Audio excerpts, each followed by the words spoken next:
Halo semuanya, selamat pagi, selamat siang, selamat sore, dan selamat malam untuk semua teman-teman dimanapun teman-teman berada. Semoga di tengah pandemi COVID-19 ini teman-teman masih dalam keadaan sehat dan selalu semangat untuk menjalani aktivitas seperti mana biasanya. Nah, sebelum itu izinkan aku untuk memperkenalkan diri terlebih dahulu. Perkenalkan, nama aku Ekia Masdia Yudhistira. Aku dari program studi Diploma 3 Pengelolaan Hutan, Sekolah Vokasi Universitas Gadjah Mada angkatan 2018. Aku lahir di kota Jember pada tanggal 17 Januari 2002. Nah, di sini aku akan berbagi dan sedikit bercerita tentang pengalaman aku selama kegiatan di kampus UGM. Nah, bicara tentang mahasiswa baru, memang menjadi seorang mahasiswa bukanlah tugas yang mudah. Nah, mengapa menjadi seorang mahasiswa itu tidaklah mudah? Karena kita dituntut untuk menyesuaikan diri kita harus beradaptasi dengan lingkungan baru di sekitar kita yang notabene memang berbeda dengan cara kita mungkin belajar, sistem akademiknya pada saat kita SMA. Karena di lingkungan kampus atau di lingkungan perkuliahan sangat banyak sekali kegiatan-kegiatan yang bisa kita lakukan, bukan hanya kegiatan akademik, tapi juga kegiatan organisasi, event, maupun kegiatan volunteer lainnya. Ngomongin soal kegiatan akademik, memang kegiatan akademik menjadi tugas utama bagi seorang mahasiswa. Nah, namun di luar dari kegiatan akademik, banyak sekali kegiatan-kegiatan yang tidak bisa kita dapatkan hanya dengan duduk di bangku perkuliahan saja. Karena di dunia perkuliahan banyak sekali kegiatan-kegiatan yang dapat memfasilitasi kita untuk mengembangkan soft skill kita, minat dan bakat kita, dan masih banyak lagi. Oke, di sini aku akan menceritakan gimana kegiatan aku selama kurang lebih 2 tahun terakhir aku, mulai dari aku mulai masuk di program studi Diploma 3 Pengelolaan Hutan hingga saat ini.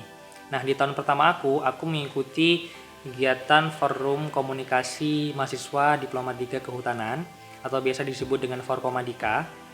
Nah, Forkomadika di sini aku masuk ke dalam anggota bidang sosial dan kerohanian. Jadi Forkomadika ini semacam himpunan mahasiswa di bawah naungan departemen. Di sini tugasnya untuk mengatur semua kegiatan dari program studi pengelolaan hutan ini. Terus di lain dari kegiatan keorganisasian itu, aku juga mengikuti beberapa event-event yang diadakan baik itu universitas maupun oleh UGM Residence. Nah, di tahun kedua menurut aku sudah merasa lebih bisa beradaptasi dengan lingkungan baru, maka sudah waktunya aku untuk mengeksplor diri lebih jauh lagi. Nah, di tahun kedua aku juga sama, tetap ikut di forum komunikasi mahasiswa Diploma 3 Kehutanan Forkomadika ini. Lalu aku juga diamanai sebagai ketua asrama di salah satu unit UGM Residence di Baciro. Kemudian aku juga mendapatkan mahasiswa beasiswa di asrama selama 1 tahun periode. Nah, selain itu, karena aku suka di bidang penelitian, lomba-lomba, dan karya ilmiah, aku juga tidak lupa mengembangkan kesukaanku di situ. Jadi aku menyalurkannya lewat kegiatan lomba-lomba dan kegiatan PKM atau program kreativitas mahasiswa. Nah, di lomba-lomba yang terakhir aku ikutin itu ada lomba kompetisi esai tingkat nasional di Universitas Airlangga, dan alhamdulillah aku juga mendapatkan juara 2 mewakili UGM dan bisa berkompetisi dengan seluruh universitas yang ada di Indonesia. Nah, kemudian kegiatan PKM atau program kreativitas mahasiswa. Di sini karena UGM sangat terkenal sekali dengan kegiatan PKM yang sudah 3 kali juara umum berturut-turut, jadi ini mungkin kesempatan aku di tahun kedua untuk bisa masuk ke dalam itu.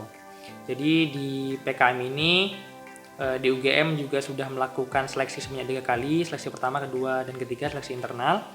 Dan alhamdulillah saya bersama tim, salah satu teman saya dari teknik geodesi dan salah satunya juga dari teknik geodesi juga. Jadi ada 3 tim, saya, kemudian teman saya dari teknik geodesi, dan satunya juga dari teknik geodesi untuk merancang sebuah penelitian eksakta, jadi berkaitan dengan lahan gambut. Di sini aku juga ingin mengambil karena saya suka sekali dengan kegiatan penelitian tanah, dan apalagi concernnya ini adalah tanah gambut, dan kita mempunyai pandangan sama untuk menciptakan penelitian eksakta, yaitu untuk menganalisis bagaimana keadaan lahan gambut ketika terjadi kebakaran. gitu. Karena keadaan pandemi COVID-19 ini, maka semua agenda yang sudah diatur oleh Diksi sedikit diundur. Jadi pengumuman untuk PKM didanai dan tidak harus diundur bulan Agustus hingga September. Jadi mohon doanya teman-teman untuk kelanjutan tim PKM saya agar bisa lolos hingga ke PIMNAS nanti. Nah, sebenarnya pertanyaannya adalah gimana sih sebenarnya cara kita untuk mengatur waktu antara kegiatan akademik dan kegiatan non-akademik. Jadi di sini aku punya 5 tips yang bisa teman-teman lakukan ketika nanti akan berkegiatan selama perkuliahan. Ya, tips yang pertama yaitu teman-teman harus mengatur timeline teman-teman sendiri. Mengatur timeline di sini adalah teman-teman harus memposisikan kegiatan-kegiatan yang akan dilakukan dalam waktu jangka pendek, mungkin 1 hari, atau mungkin 1 minggu, atau jangka panjang selama 1 bulan. Nah, di sini fungsi timeline adalah sebagai pengingat teman-teman apa saja yang harus dilakukan teman-teman di hari esok. Kalau saya lebih terbiasa untuk mengatur timeline di malam hari sebelum memulai esok hari. Jadi di malam hari saya sudah mengatur apa saja yang akan saya lakukan di esok hari. Nah, gunanya apa? Gunanya untuk sebagai pengingat saya harus melakukan apa, dan saya juga terpacu dan membiasakan diri untuk lebih teratur dan disiplin.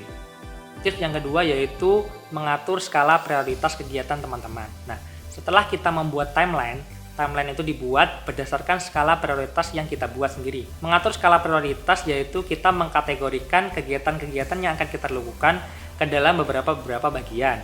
Nah, kalau saya biasa menjadi 4 bagian. Jadi 4 bagian pertama yaitu kegiatan yang penting dan mendesak. Jadi penting dan mendesak. Bagian kedua, penting tapi tidak mendesak. Bagian ketiga, mendesak tapi tidak penting.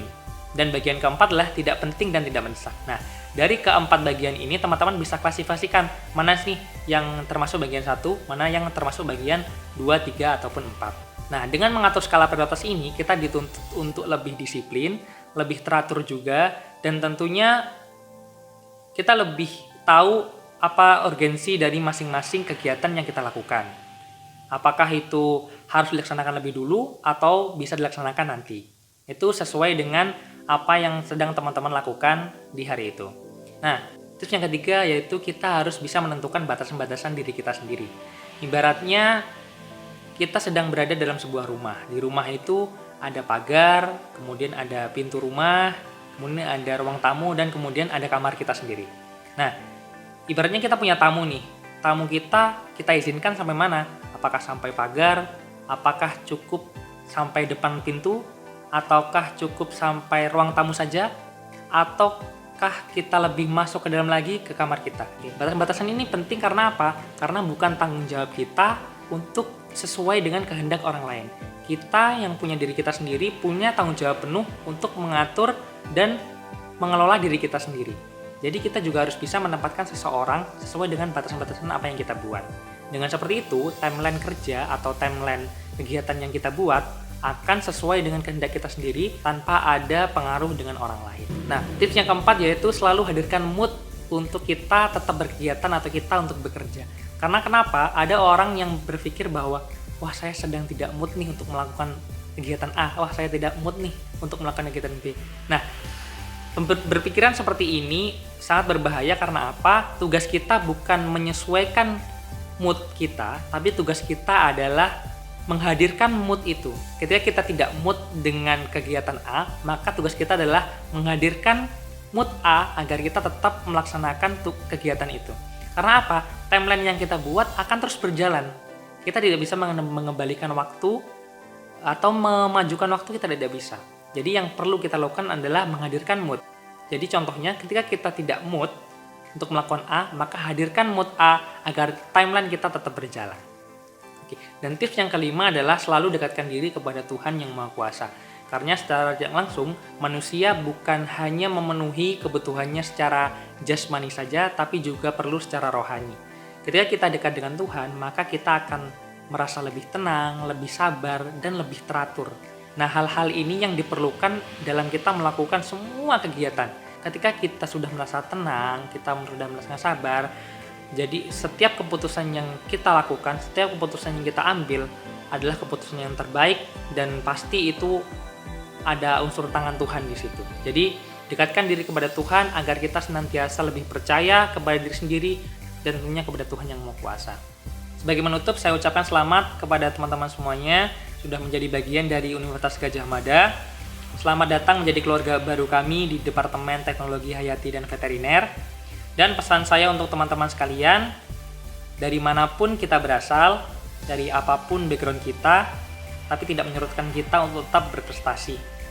Nah, berprestasi di sini bukan hanya soal lencana, bukan hanya soal penghargaan, tapi berprestasi di sini lebih dimaknai dengan bagaimana kita bisa menjadi manusia yang lebih baik dan lebih baik lagi. Karena menurut saya kurang tepat ketika saya memaknai sebuah prestasi sedangkal itu. Dan yang paling penting adalah jangan takut untuk mencoba. Karena kesalahan terbesar adalah ketika kita tidak ikut berpartisipasi. Karena apa? Karena kesempatan tidak hadir sebegitu saja. Kesempatan hadir ketika kita terus bergerak dan terus membuka ruang. Dan semoga di tempat baru ini bukan hanya sebagai tempat awal teman-teman untuk menempuh ilmu, tapi juga sebagai tempat awal teman-teman untuk senantiasa berkembang jauh lebih baik lagi dan jauh lebih baik lagi. Demikian yang bisa saya sampaikan, kurang lebihnya mohon maaf. Sampai jumpa.